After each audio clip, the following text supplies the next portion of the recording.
Magandang araw mga kaibigan. Bigyan natin ng reaction opinion itong Facebook reel posted by Billionaire News. Interview, pahayag ni Congressman Erese na tila baga tinalikuran niya na si Risa Ontiveros. Na diretso inidoro niya. Kasi sabi niya dito, isa lang sa amin, sa Liberal, Dilawan. Isa lang ang kandidato na pwedeng panlaban kay BP Sara. Wala nang iba kundi si dating Baby Lynn. Ang sakit naman. Aray nako. Kawawa naman si Risa, Congressman Erese. Ano kayang pakiramdam ni Risa Ontiveros? Makarinig siya ng mga ganitong pahayag ng mga Liberal Party leaders. Pakinggan natin ha.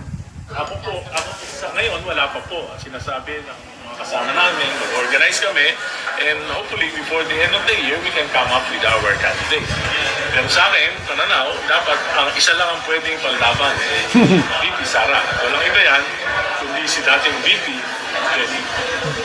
Yun lang. Kasi walang issue ng korupsyon. Yes! Kaya lang, magkakaroon ng dalawang school of thoughts yan. Whether we will coalesce with the administration or we will fight alone. Para sa akin, we should fight alone. Even nga po. Isa pa. Ngayon, wala pa po. Sinasabi ng mga kasama namin, mag-organize kami, and hopefully before the end of the year, we can come up with our candidates. Pero sa akin, pananaw, dapat ang isa lang ang pwedeng panlaban, VP Sara. Walang iba yan, kundi si dating VP, Kenny. Yun lang. Kasi walang issue ng korupsyon, APP. Kaya lang, magkakaroon ng dalawang school of thoughts yan. Whether we will coalesce with the administration or we will fight alone. Para sa akin, we should fight alone. Even nga. Yan. Klaro. Walang issue ng corruption si former BP Leni, and I totally agree. Kung maibabalik ko lang sana ang panahon, kung alam ko lang na ganitong mangyari itong BBM na ito, Leni Robredo na lang sana ang binutuhan ko nung 2022 election. Dahil nga, yun lang, ano natin sa kanya noon, lutang. Mas okay na lang yung lutang kaysa yung ngayon na grabing korupsyon. Nung sa kanyang 6 na taon ng panunungkulan ng Vice President si Madam Leni, may isa, walang issue ng korupsyon. Agree ako niyan. Malinis, hindi naman siya santa. Kaya lang, wala yung kagaya ngayon. So, hindi tayo naniwala kay Tatay Digong kasi na weak leader, yung BBM na yan. Sige, huwag niyo akong sisihin pagdating ng panahon. O ngayon, tama si Tatay Digong. Paano naman si Risa? Ay, wala akong budget insertion. Sabi naman niya. Wala akong issue yan sa PhilHealth na yan. Sabi lang niya yun. Kailan? Perception ng taong bayan, nakakabit sa kanya yung aligasyon tungkol sa pondo ng PhilHealth, tungkol sa kanyang insertion sa Senado. Hanggang ngayon, hindi niya masagot-sagot saan napunta yung 3 billion na insertion niya. And then,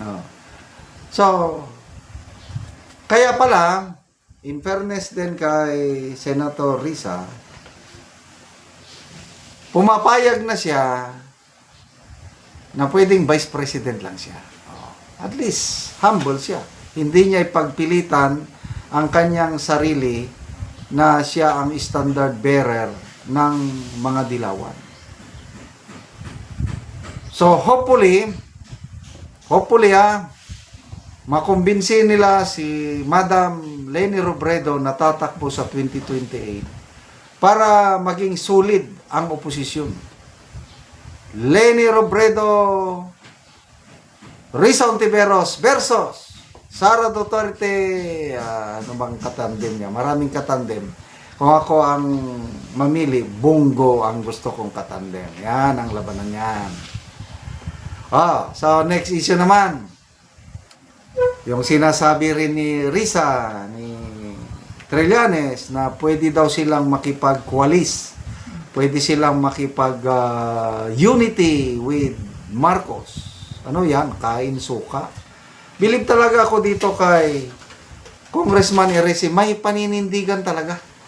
Sabi niya, para sa akin, kami lang. Hindi pwedeng makipag-coalesce kami sa Marcos camp. Kasi nga, mortal na magkaaway sa politika ang Marcos at Aquino, Marcos at mga ano. Ay tatawanan kayo niya ni Attorney Guanzon. Kain suka. Dahil never again. Ano yung never again nila noon? Magnanakaw, diktador, mamamatay tao, ang daming mga akusasyon nila laban sa mga Marcoses. Ngayon, together again, my heart keeps falling. Why not? Pwede. Kasi political survival ang gusto nila. Ay, nako. Tingin ko lang may prinsipyong tao itong si Madam Lenny. Nire-respeto ko na siya ngayon. Hindi siya makikipag-coalesce. Hindi siya makikipag-unite sa mga Marcos. Ang mga handang makipag-unite, ito, sina Bam Aquino, si Kiko Pangilinan, Risa Ontiveros, ano ito? Si Trillanes, De Lima, ang mayan handang makipag-unite sa mga Marcoses. Ang problema ngayon, kung matuloy ang unity, sino ang maging standard bearer ng Marcos sa Dilawan Camp? Si Madam Lenny ba? Papayag ba ang Marcos Camp? Sa February 21, magmi-meeting daw si PBBM at saka si Madam Lenny sa Naga. Ano kayang pag-usapan nila? Nag-panic mode na ba sila sa deklarasyon ni VP Sara tatakbo sa 2028? Good luck sa inyo. Salamat mga kaibigan sa inyong pagsubaybay sa ating channel. Nakakatulong kayo ng malaki sa tribong talandig ng Pinoy dahil ang sweldo natin sa channel nito is pantulong po sa tribo. Namimigay tayo ng libreng yero at pako para makapagpatayo sila ng mas maayos na tirahan. Panoorin ninyo ang video na ito. Hello mga ka-viewers, live ta karon mao ni ang matabangan hatugsin si Kuya. Salamat tayo. Salamat tayo. Tahinawa nga sin. So si Kuya, so mo ni ang balay. Ato pa niya. Salamat tayo. So mo ni ang balay ni Kuya ang atupan sa nahat gihatag sa iya nga yero.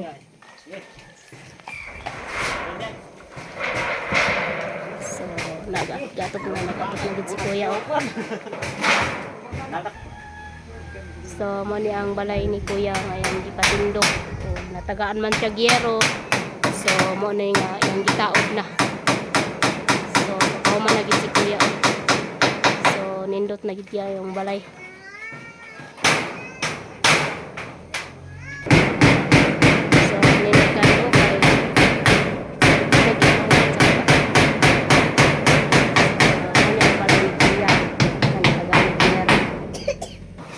Karon na humanagyod ang balay ni Kuya so nindot na kaayo kay na humanag atop ang gihatag sa iya nga yero, plinsen, pako ug lansang nakataon na gid niya so nindot kayo mana og karon Kuya unsa imong masulti nga natagaan kag yero. Ay, pasalamat gid mi sa kuan naghatag og sin kay nakahuman gid mi kuan. Salamat gid sa Ginoo sa nagtabang og kuan sin. So pila na imong edad Kuya? 49 na. Sa 49 na ka. So, na kay mga anak. Na ana. So, asa imong mga anak Kuya? Nag-eskwela. So, nang-eskwela pa sila. So, unsa imong panginabuhian Kuya? Nganong karon pa man maatupan imong balay? Kuan lagi mag-uuma. So, mag-uuma lang ka Kuya. So, si kuya mag-uuma lang sud ako kayang pasalamat kay natabangan siya og nakaatop siya sa iyang balay og yero. So salamat kaayo sa nagtabang ug sa nagtan-aw sa video. God bless.